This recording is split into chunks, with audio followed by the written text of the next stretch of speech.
Hello everyone and welcome back for some summer kitchen decorating ideas. Let's get started.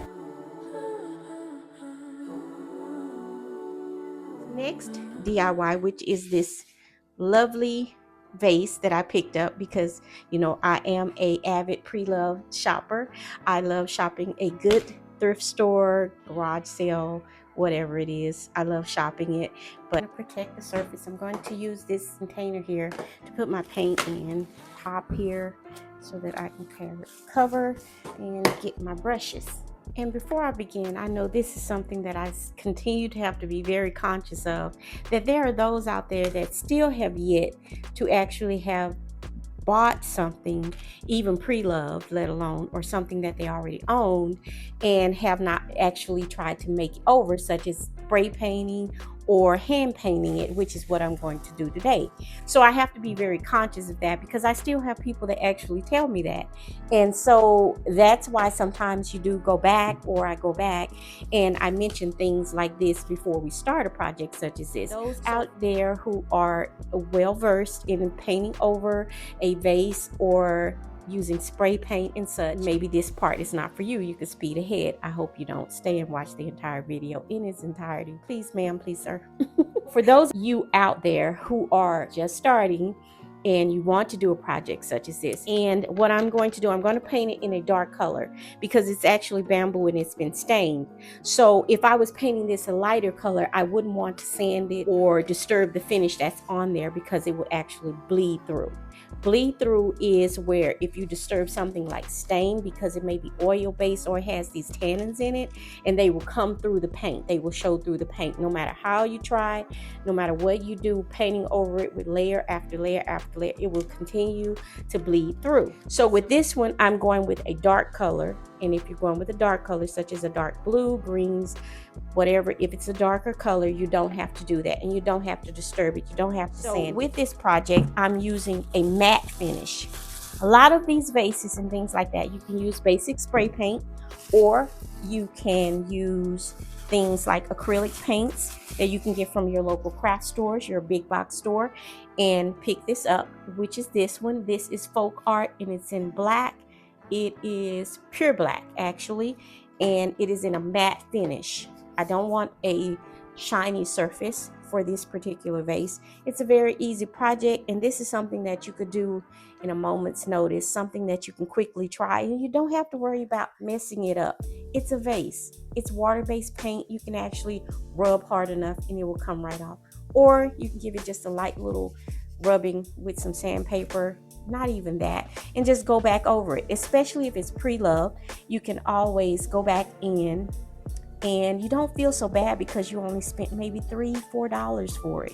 I mean, every dollar counts, of course, but you can not worry so much about it because you didn't spend 25, 30, 40, 50 bucks on a vase, and then now you're not going to be able to use it. I should have let the top stay on there actually, so that it would just squirt right out, but that's okay. It's coming out because with this paint, what I have noticed is that it goes very far on the surface. In other words, it covers very well. So let me put the top back on here. And then I'm using a basic chip brush. You don't have to go get expensive brushes to do projects such as this. You can use a basic chip brush, which is what this is. $1.99, $1.50 at your local hardware store.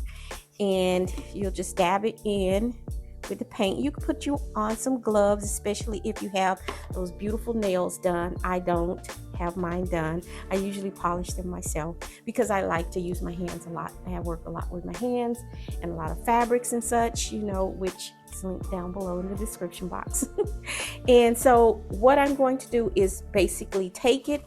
I'm going to start from the bottom and work my way up. And that is one of the reasons why you do protect your surface that you do have your vase or whatever it is that you're painting on.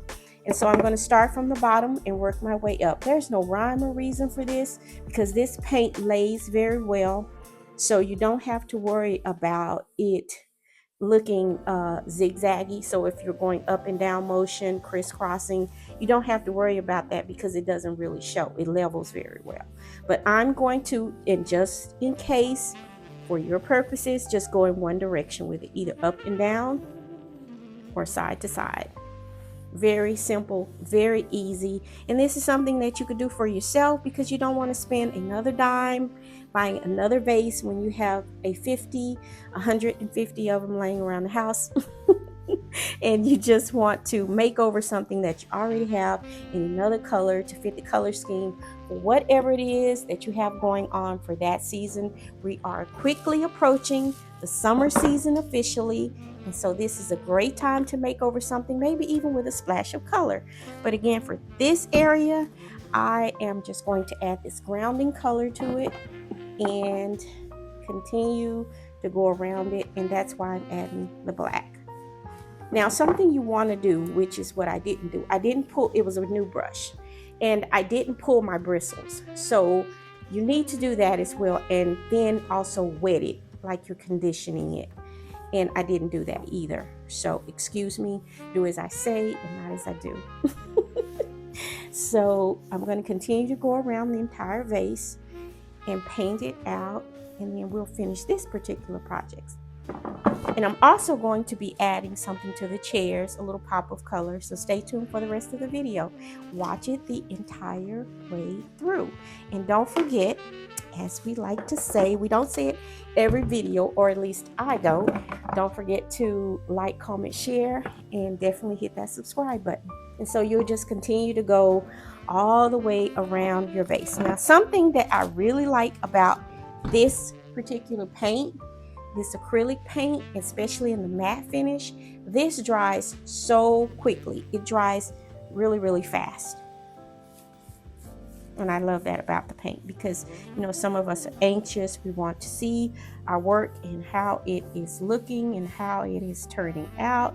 And we get so excited, you know, from seeing the finished product. And especially if you are one who is not accustomed to doing DIYs and making things over yourself, you know, DIY being a do-it-yourselfer. You like to make things over. Some people don't even like to be called a DIYer. I don't know why. It's not like it's a bad word. If you are making a space over, you're doing it yourself. Am I correct or not? You are a DIYer. Why is it considered a bad word? But anyway, you continue to go around the entire, you see how quickly it is that you finish out the vase just from going up and down. I should have put my little turntable here. If I would have had that under here, I would be done. So let's work smarter and not harder. Let me get my turntable. Hold on. Turntable. It's actually called Lazy Susan, but I don't want to call Susan lazy. Susan has gotten a bad rap of being lazy because this is a workhorse. So why would we call it a lazy Susan? So this makes it work even better. You know, again, work smarter and not harder. And look at that, just like that. Now I could just turn it. I don't have to keep picking it up, especially as you continue to go up to the top, because you're going to be touching it. If you're using bare hands, it's okay because you can go and wash it off. It's water soluble, it's water-based paint, so it's easy to wash off.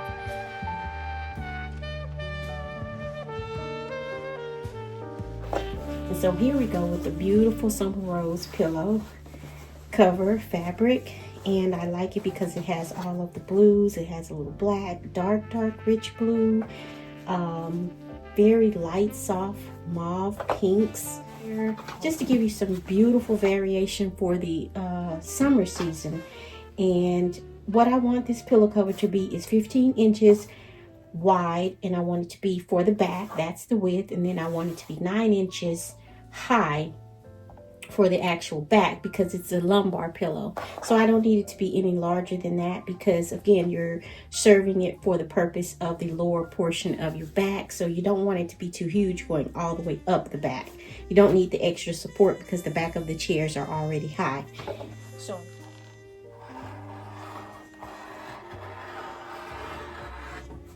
the Summer Rose pillow covers are linked down below in the description box for my Etsy shop, and I've added them to the island chairs for just that little bit of extra comfort and a soft seasonal touch. summer season. I am also bringing in green, this green fruit that I love, green year round, because it brings in life to any space. And when you pair it with soft blues, it creates a very timeless and balanced palette. From a design perspective, interior design perspective, green grounds the look, while the blue adds the calm and the elegance that we definitely need. A shallow white bowl, which I'm using here, will hold the fruit, and the black tails from the picture frame along the sides, as well as the countertop, which is why I wanted the added black along the table, just enough contrast to make it feel intentional for the space. So with a few key pieces and a quick vase paint update, the whole area now feels refreshed without doing too much. So as always, stay inspired, motivated, keep moving, creating something beautiful. If not for yourself, then definitely for someone else. This has been Chanel. Don't forget to like, comment, share, and definitely hit that subscribe button. And do stay in touch with the community tab and the extra tab that is added, so we can communicate with each other a little bit more one-on-one. So stay tuned in for other updates and that live I spoke about in the other video, when that date will be coming. It will be my first live, so I'm looking forward to it. So I look forward to having many of you log on. Bye for now.